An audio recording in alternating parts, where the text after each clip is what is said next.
Once upon a time, in the charming little village of Dairyvale, there lived a peculiar inventor named Marcel. He wasn't just any inventor. Marcel had an unwavering obsession with cheese.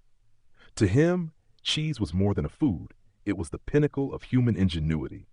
He believed that within the perfect wheel of cheese lay the secrets to life itself. For years, Marcel tinkered in his cluttered cottage, surrounded by vats of curd, stacks of molds, and bizarre contraptions that churned, sliced, and sometimes exploded in the pursuit of culinary perfection. One morning, Marcel burst out of his cottage, eyes gleaming with excitement, and declared to the village, "I shall find the cheese of forever." The villagers, accustomed to his eccentricities, chuckled and shook their heads. According to local legend, the cheese of forever was a mythical creation hidden deep within the caverns of curiosity. It was said to grant eternal wisdom to anyone who tasted it, but the path to it was fraught with riddles, traps, and the fearsome Gouda guardian. "Marcel, you can't eat forever," called old Gertrude, a skeptic since the day she chipped her tooth on an overly aged cheddar. But Marcel ignored her.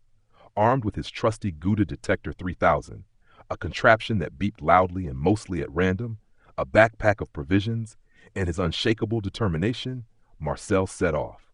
The entrance to the caverns of curiosity loomed ahead like a gaping maw, dark and foreboding. Marcel hesitated for only a moment before stepping inside.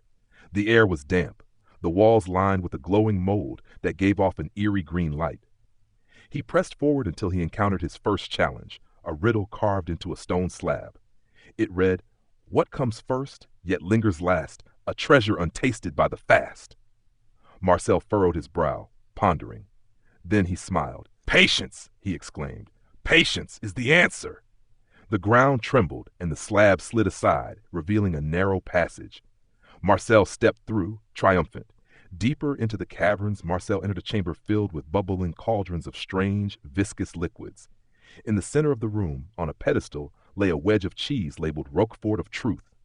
Above it, a sign read, "To proceed, taste the cheese and reveal your greatest flaw." Marcel hesitated.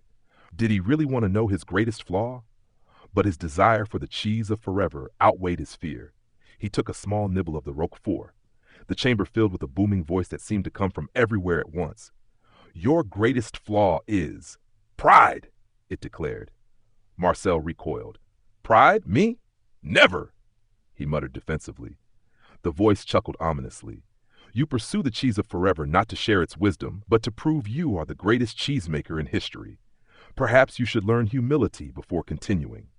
Marcel bristled at the accusation, but he pressed on, muttering under his breath, "Pride, huh? I'll show you pride." The path twisted and turned until it opened into a massive chamber glowing with golden light. At the center of the chamber, on a pedestal carved from marble, sat the cheese of forever. It was a magnificent wheel, its surface gleaming as if imbued with the light of 1,000 sunsets. But between Marcel and his prize stood the Gouda guardian, a massive gooey creature that resembled a living fondue pot. Its cheesy tendrils slapped the ground as it roared. "Who dares approach the cheese of forever?" Marcel took a deep breath and stepped forward. "I am Marcel, seeker of the ultimate cheese. I have solved the riddles and faced the truth. Now I claim the cheese of forever." The guardian narrowed its molten eyes. "Before you claim it, answer this. What will you do with its power?" Marcel blinked, caught off guard. Eat it," he stammered. The guardian let out a deep bubbling laugh. "Foolish inventor. The cheese of forever is not to be consumed. It is to be shared. Only those who seek it for the good of others may truly claim it." Marcel froze, the words of the Roquefort of Truth echoing in his mind. His greatest flaw was pride. Was this journey really about helping anyone? Or had it all been about proving his greatness? Marcel sighed, the weight of realization sinking in. He looked at the guardian and said, "You're right. I've been selfish. I've spent my life chasing the perfect cheese, not to bring joy to others, but to feed my own ego. But cheese isn't meant to be hoarded. It's meant to bring people together. If you let me take the cheese of forever, I promise I'll use its wisdom to make the world a better, cheesier place." The guardian studied him for a long moment before nodding and stepping aside. "You have learned your lesson, Marcel. Take the cheese and go forth." Marcel returned to Dairyvale, not with the cheese of forever itself, but with its recipe. True to his word, he built a cheese-making school and shared the secrets he had learned.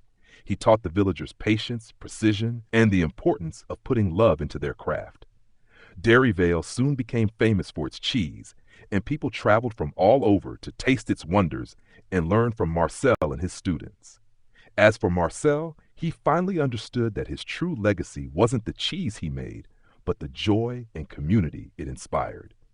From then on, whenever someone asked him about the cheese of forever, he would smile and say, "Life is like a wheel of cheese. It's only complete when everyone gets a slice." Thanks for watching. If you enjoyed this story, please consider subscribing to support the channel. See you next time.